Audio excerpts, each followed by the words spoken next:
Hello everyone, I'm Jonathan Little, and today we are going to be going through a hand that Mike Postle played at Stone's Gambling Hall. Mike Postle is the player who could see his opponent's cards if you've been living under a rock and you are not aware of all of his antics.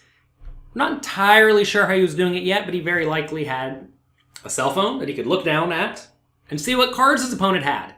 So we are going to be looking through a few hands over this week to discuss perhaps how he should have been playing his hands. Also, more importantly, how you can play when you get a little bit of a vibe that something may be up. Also, before we get started, huge shout out to Veronica Brill, Angry Pollock on Twitter here and also here on YouTube. She was a whistleblower. She let everyone know that Mike was cheating. So without her courage, well, we would not be here today and Mike would still be cheating the players at Stones. And also, thanks to Joey Ingram for spending a lot of time going through the footage, making it very clear. And also, thanks to my lawyer, Mac Verstandig, who will be taking this case to court. So, let's take a look at this hand to see how it goes down.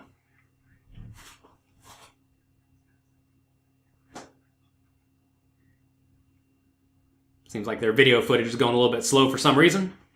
Go figure. Now that we try to make the video, that's how it goes sometimes. All right, here we go. Maybe they're playing with special effects. Mike raises it up with pocket nines. This is the only play that makes any logical sense.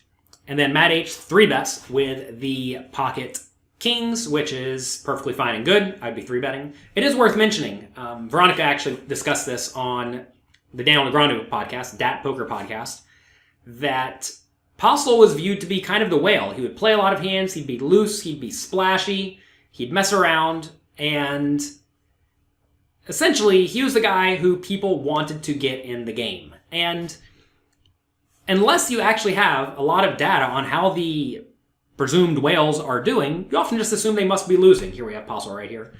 And whenever someone is playing literally every pot, or at least a lot of pots, especially doing absurd things post-flop, you very often assume that they just must be losing lots of money.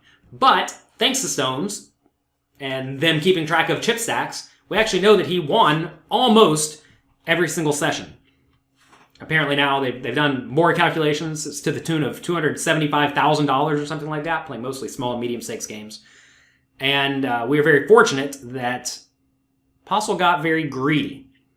Anyway, here we have it. Pocket nines raises, Matt H 3-bets. We're going to call and set mine. So far, hand looks perfectly viable. Nothing funny so far. We see a flop of ace 9-9. Ace 9-9. That really would be God mode. Ace 8-8. So now, Postle has, if we're playing normal poker, a very clear check call or maybe a check fold. So, he does check.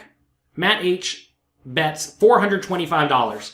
And now, in this scenario, you have to ask, if I'm trying to play anywhere near reasonably well, what range would I like to raise here?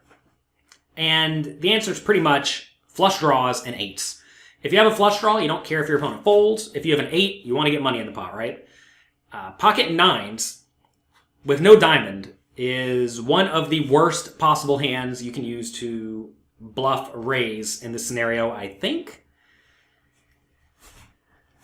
Yeah, seems like a pretty bad one, because if you raise and get called, you're either against an ace, which you're dead against, an 8, which you're dead against, or a diamond draw, which has plenty of equity against you. So this is definitely a hand where you normally cannot continue. So if you are going to continue in this spot, it's usually going to be with a call or a fold. Raising is nonsensical. So let's see what he does. If you know your opponent has kings, though, check raise flop, bet turn, jam river, seems pretty nice. So let's see what he does. Facing a $425 bet, it looks like he raises it up to $1,100. He did it! The one play that is nonsensical. That's good. It's always good to see people take nonsensical lines when you are trying to confirm that they are using shady methods. And now with kings, what do? What a bad spot to be in, right? I actually don't think you need to bet kings in this scenario on the flop. Seems like a pretty nice spot just to check behind. If you think for some reason your opponent can see your cards, which you never think, right? If you think your opponent can see your cards, you would just check behind the flop, call turn, call river. Be a pretty nice spot to make that play. But as you see right there, He check raises the flop and wins in a scenario where check raising makes no sense. And if you take one hand and look at that one hand, you would definitely not say that player is definitively cheating and can see his opponent's cards. You would not say that. You would think, oh, that guy just doesn't know what he's doing. He's splashing around.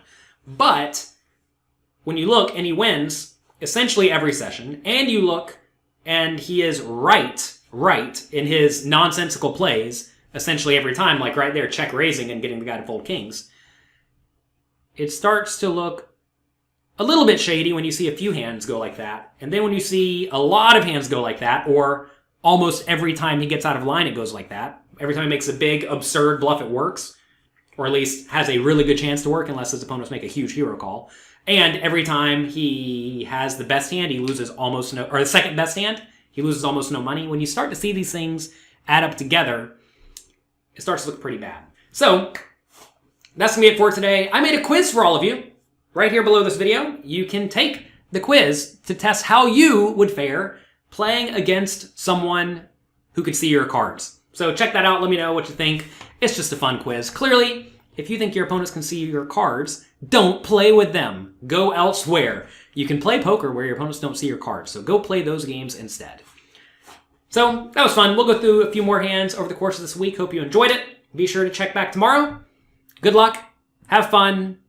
Don't let your opponents see your cards. And if they are constantly looking down at their crotch and they're fumbling with their hat, something might be up.